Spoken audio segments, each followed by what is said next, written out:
Hi hello welcome to P S C tricks with Ammu. അപ്പോൾ ഇന്ന് നമ്മൾ നോക്കാൻ വേണ്ടിയിട്ട് പോകുന്നത് നമ്മുടെ ക്വസ്റ്റ്യൻ പേപ്പറുകളിലൊക്കെ സ്ഥിരമായിട്ട് വരുന്നൊരു ടോപ്പിക്കാണ്. ഈ 1857 നമ്മുടെ വിപ്ലവവുമായിട്ട് ബന്ധപ്പെട്ടിട്ടുള്ള സാഹിത്യ മേഖലയിലെ കുറച്ച് ക്വസ്റ്റ്യൻസ്, അതുമായിട്ട് 1857 വിപ്ലവവുമായിട്ട് ബന്ധപ്പെട്ടിട്ടുള്ള സിനിമകൾ, അതുപോലെ തന്നെ ചിത്രങ്ങൾ, അതെല്ലാം സ്ഥിരമായിട്ട് വരുന്നതാണ്. അപ്പോൾ അതുമായിട്ട് ബന്ധപ്പെട്ടിട്ടുള്ളൊരു ക്ലാസ്സാണ് ഇന്ന്. അതിൻ്റെ ഒരു PYQ ഞാനിവിടെ എടുത്തിട്ടുണ്ട്. ബ്രിട്ടീഷുകാർക്കെതിരായി 1857 ഇന്ത്യയിൽ നടന്ന കലാപവുമായി ബന്ധപ്പെട്ട് റിലീഫ് ഓഫ് ലക്നൗ എന്ന ചിത്രം വരച്ചത് ആരാണ്? നിങ്ങൾക്കറിയോ ആരാണെന്ന്? Option A Thomas Jones Barker ആണ് കേട്ടോ. ഈ ഒരു ചോദ്യം വന്നിരിക്കുന്നത് നമ്മുടെ പ്ലസ് ടുവിലെ ഹിസ്റ്ററിയിൽ നിന്നാണ് കേട്ടോ ഈ ഒരു ചോദ്യം എടുത്തിരിക്കുന്നത്. ഇതാ ഇവിടെ കണ്ടോ, ഞാനിവിടെ എടുത്തിട്ടുണ്ടത്.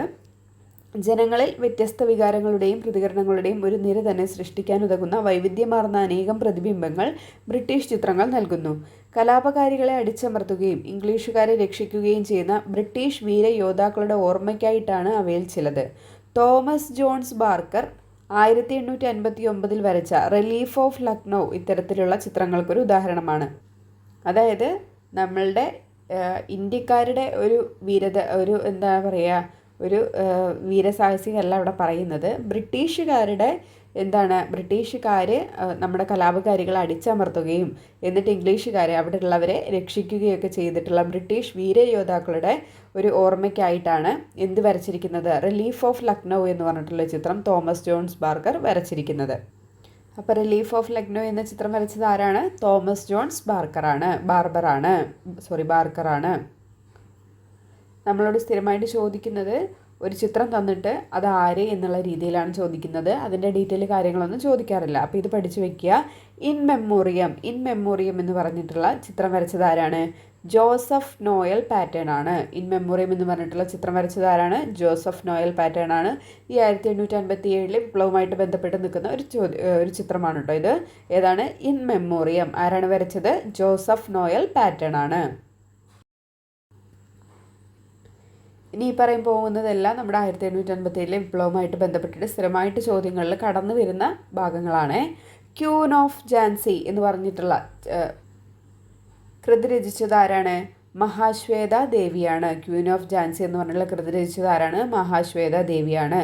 മാൽസ പ്രവാസ് എന്ന് പറഞ്ഞിട്ടുള്ള കൃതി ആരുടെയാണ്? വിഷ്ണു ഭട്ട് ഗോഡ്സെ. മാൽസ പ്രവാസ് എന്ന് പറഞ്ഞിട്ടുള്ള കൃതി ആരുടെയാണ്? വിഷ്ണു ഭട്ട് ഗോഡ്സെ. അമൃതം തേടി ആരെഴുതിയതാണ്? മലയാറ്റൂർ രാമകൃഷ്ണൻ. അമൃതം തേടി ആരെഴുതിയതാണ്? മലയാറ്റൂർ രാമകൃഷ്ണൻ. അതുപോലെ തന്നെ ഭാരത് മാത എന്ന് പറഞ്ഞിട്ടുള്ള ചിത്രം ആരുടെയാണ്? അബനീന്ദ്രനാഥ ടാഗോറിൻ്റെയാണ്. ഭാരത് മാത എന്ന ചിത്രം വരച്ചത് നമ്മുടെ 1857 വിപ്ലവവുമായിട്ട് ബന്ധപ്പെട്ട് ഭാരത് മാത, ബ്രിട്ടീഷുകാർക്കെതിരെ നമ്മൾ വരച്ച ചിത്രമാണ് ഭാരത് മാത എന്ന് പറയുന്നത്. അത് ആര് വരച്ചതാണ്? അബനീന്ദ്ര ടാഗോർ വരച്ചതാണ്. സതി ഗ്രാമീണ ചെണ്ടക്കാരൻ ആര് വരച്ചതാണ്? നന്ദലാൽ ബോസ് ആണ്. സതി ഗ്രാമീണ ചെണ്ടക്കാരൻ എന്ന് പറഞ്ഞിട്ടുള്ള ചിത്രങ്ങൾ വരച്ചത് ആരാണ്? നന്ദലാൽ ബോസ് ആണ്. ഈ ഗ്രാമീണ ചെണ്ടക്കാരൻ സ്ഥിരമായിട്ട് ക്വസ്റ്റ്യൻ പേപ്പറുകളിൽ കടന്നു വരുന്ന ഒന്നാണ്. ആ ഗ്രാമീണ ചെണ്ടക്കാരന് കുറച്ച് സവിശേഷതയുണ്ട്. കാരണം കോൺഗ്രസിൻ്റെ പോസ്റ്ററിനുള്ള ചിത്രമായിട്ട് തിരഞ്ഞെടുത്തത് ഏതാണ്?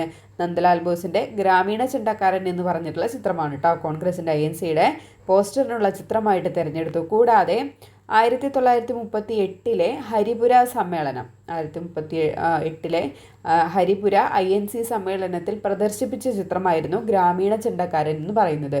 നമുക്കറിയാം 1938 ഹരിപുര സമ്മേളനത്തിൽ വെച്ചിട്ടാണ് ആരെ INCയുടെ പ്രസിഡൻ്റായിട്ട് തിരഞ്ഞെടുക്കുന്നത്?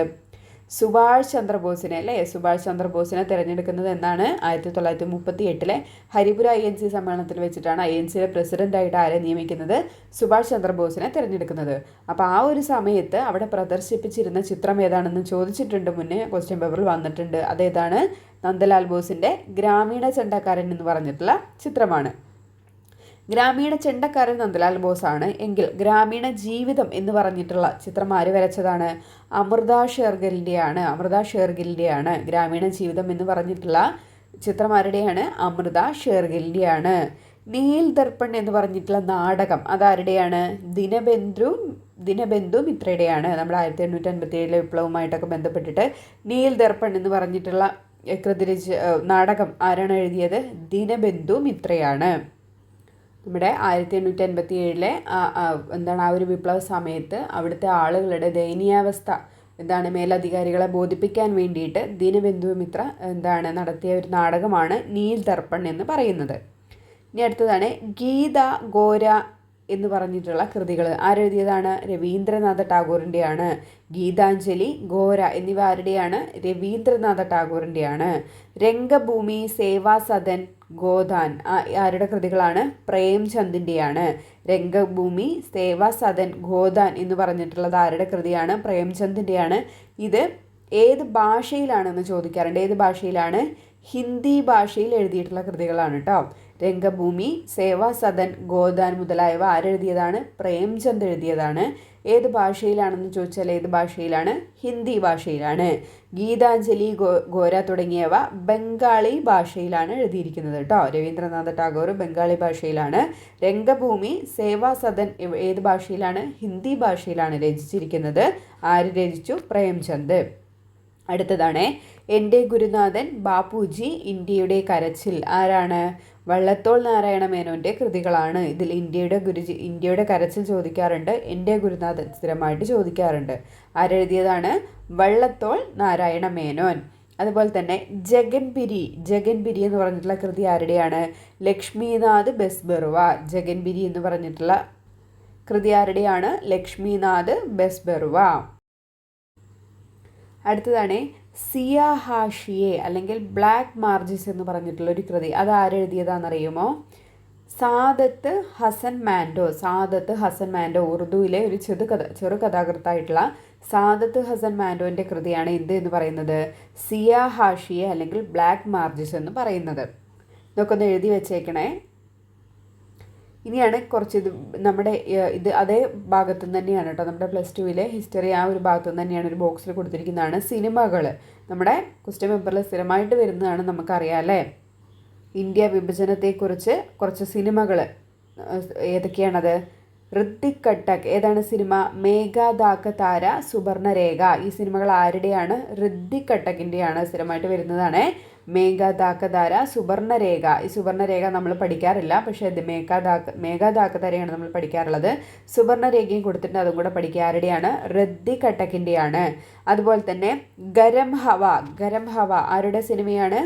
MS സത്യു. ഗരം ഹവ ആരുടെയാണ്? MS സത്യു. അതുപോലെ തന്നെ തമസ് ആരുടെയാണ്? ഗോവിന്ദ് നിഹലാനി. തമസ് ആരുടെയാണ്? ഗോവിന്ദ് നിഹലാനി. ഇതിൻ്റെ കൂടെ നമ്മൾ പഠിക്കാറുണ്ട് ട്രെയിൻ ടു പാകിസ്ഥാൻ എന്ന് പറഞ്ഞിട്ട് അല്ലേ. ട്രെയിൻ ടു പാകിസ്ഥാൻ എന്ന് പറഞ്ഞിട്ട് അതാരുടെയാണ്? പമേല റൂക്സിൻ്റെ സിനിമയാണ്. പമേല റൂക്സ് ആരുടെയാണ്? പമേല റൂക്സിൻ്റെയാണ് ട്രെയിൻ ടു പാകിസ്ഥാൻ. ഇതും കൂടെ കൂട്ടത്തിൽ പഠിച്ചിരിക്കുക കേട്ടോ. അപ്പോൾ ഏതൊക്കെയാണ് പറഞ്ഞത്? ഋത്തിക് കട്ടക്കിൻ്റെ മേഘാദാക്ക താര, സുവർണരേഖ. അതുപോലെ തന്നെ ഗരം ഹവ ആരുടെയാണ്? MS സത്യു. തമസ് ആരുടെയാണ്? ഗോവിന്ദ് നിഹലാനി. പിന്നീട് ഒരു നാടകം കൂടെ പറയുന്നുണ്ട് കേട്ടോ. ഹബീബ് തൻവീറിൻ്റെ ലാഹോറിനെ കാണാത്തവൻ ജനിച്ചിട്ടേ ഇല്ല എന്ന് പറഞ്ഞിട്ടുള്ള ഹബീബ് തൻവീർ സംവിധാനം ചെയ്തിട്ടുള്ള ഒരു നാടകം. അപ്പോൾ ഇത്രയൊക്കെ അല്ലേ. ഇതെല്ലാം എഴുതിയെടുത്തിട്ട് പഠിക്കണം കേട്ടോ. അപ്പോൾ ഇന്നത്തെ നമ്മുടെ ചെറിയൊരു ക്ലാസ് ആയിരുന്നു. നമുക്കിതിന്ന് എന്തായാലും 1 മാർക്കെങ്കിലും പ്രതീക്ഷിക്കാം അല്ലേ. അപ്പോൾ ഞാൻ പറഞ്ഞതുപോലെ തന്നെ VFA ക്ലാസ് ഫോളോ ചെയ്യുന്നവരാണെങ്കിൽ ഒരു നോട്ട്ബുക്ക് കരുതിയിട്ട് ഇപ്പോൾ നമ്മൾ 2 VFAയുടെ ക്ലാസ് അപ്ലോഡ് ചെയ്തിട്ടുണ്ട്. അപ്പോൾ അതിലറിയാത്ത പോയിൻറ്റ്സൊക്കെ നോട്ട് ചെയ്ത് വെക്കുക. കൂട്ടത്തിൽ ഇതുപോലെയുള്ള കാര്യങ്ങൾ, ഇതുപോലെയുള്ള ചെറിയ ക്ലാസ്സുകൾ വരുന്ന സമയത്ത് അതും കൂടെ അതിൻ്റെ നോട്ടും കൂടെ എഴുതി വയ്ക്കാൻ വേണ്ടിയിട്ട് ശ്രമിക്കുക കേട്ടോ. നിങ്ങൾക്ക് എക്സാമിൻ്റെ സമയത്ത് അത് റിവിഷന് ഒരുപാട് യൂസ്ഫുൾ ആയിരിക്കും. അപ്പോൾ ഇന്നത്തെ ഈ ചെറിയ ക്ലാസ് ഇഷ്ടമായി എന്ന് വിചാരിക്കുന്നു. യൂസ്ഫുൾ ആയി എന്ന് തോന്നുകയാണെങ്കിൽ ലൈക്ക് ചെയ്യാനും നിങ്ങളുടെ അഭിപ്രായങ്ങൾ കമൻറ്റ് ചെയ്യാനും മറക്കരുത്. അപ്പോൾ വീണ്ടും നമുക്ക് ഇതുപോലെ നല്ലൊരു വീഡിയോയിൽ കാണാവേ. Thank you.